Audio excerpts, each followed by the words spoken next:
નમસ્કાર દર્શક મિત્રો, બ્રેકિંગ ન્યૂઝમાં આપનું હાર્દિક સ્વાગત છે। આપ જોઈ રહ્યા છો ગુજરાત ન્યૂઝ 24 સમાચાર। બ્રેકિંગ ન્યૂઝના ડભોઈથી રસ્તાને લઈને રોડ પર આંદોલન। બે ગામને જોડતો રસ્તાને લઈને 10 ગામના લોકો રોડ પર ઉતર્યા।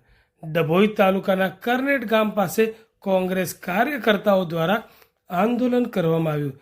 કરનેટથી ડભોઈ આવતા 20 મિનિટનો રસ્તો કાપતા 1 કલાક લાગે છે।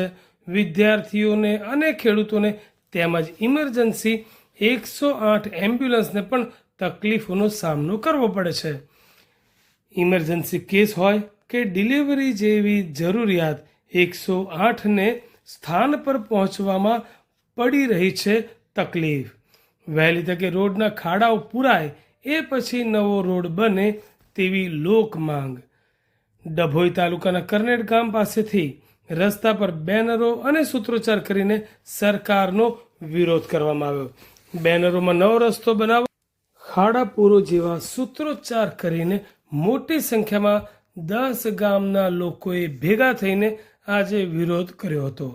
સંખેડા તાલુકાના રતનપુરથી ડભોઈ નાનોદી ભાગોળ સુધીનો રોડ છેલ્લા 1 વર્ષથી બિસ્માર હાલતમાં છે।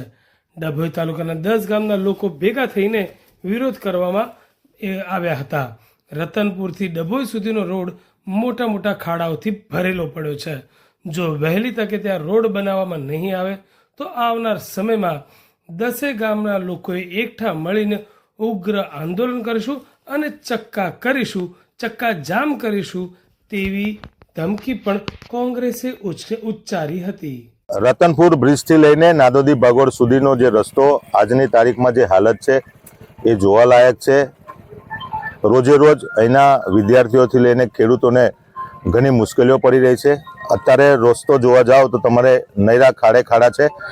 ટાઈમે વિદ્યાર્થી પણ નથી પહોંચી શકતો કે ખેડૂતો પણ નથી પહોંચી શકતા કે કોઈ બીમાર હાલતમાં હોય તો પણ વડોદરા પહોંચી શકે તેમ નથી। તો આવામાં સરકારશ્રીને અમારે કહેવું છે કે તમે જે ખોટા ખર્ચા કરો છો એને બંધ કરીને જે લોકો ટેક્સ ભરે છે આ રોડના એ ટેક્સના પૈસા સાચા ઉપયોગમાં લો અને વહેલી તકે ત્યાં રોડને મંજૂરી આપીને રોડ કરો, નહીં તો અમે આવનાર દિવસોમાં મોટું આંદોલન કરીશું અને ચક્કાજામ કરીશું। આજે ક્યાં ક્યાંના લોકો ભેગા થયા છે? ડભોઈ તાલુકાના અને સંખેડા તાલુકાના મેવાસના લોકો ભેગા થઈને ખાસ અમે અહીં આગળ ભેગા થયા છે। કારણ શું ભેગું થવાનું કારણ કે ઘણા દિવસથી અમે જોતા આવ્યા છે કે કોઈ રજૂઆત કરે અને ટેલિફોનિક 1-2 વાર ચર્ચા થઈ હતી અમુક મિત્રો નેતાઓ જોડે, અધિકારીઓ જોડે, પણ એમને એવું કીધું કે હજુ આમાં કંઈક આવ્યો જોબ નંબર કે એનું કંઈ આવ્યો નથી। જો આવું લેટ થશે તો ચોમાસું આવતો વાર નહીં લાગે। ચોમાસામાં તો મને નથી એવું લાગતું કે અહીંથી કોઈ લોકો છરકી શકશે। અહીં આઈટીઆઈ આવેલી છે, કોલેજો આવેલી છે, લોકો રોજગાર ધંધા માટે પણ રોજે રોજ આવે છે, જેથી કરીને ઘણી મુશ્કેલીનો સામનો કરવો પડશે જો ચોમાસા પહેલો રોડ નહીં થાય તો।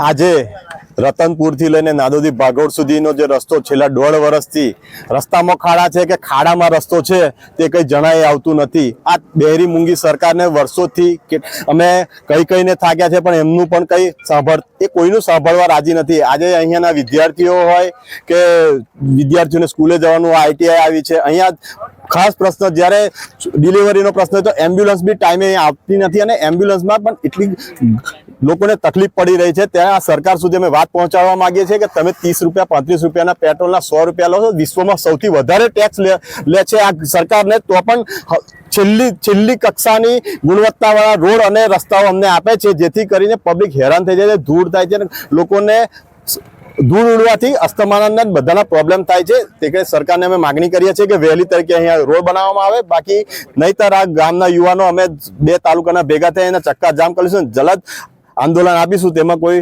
વાત નહીં બે।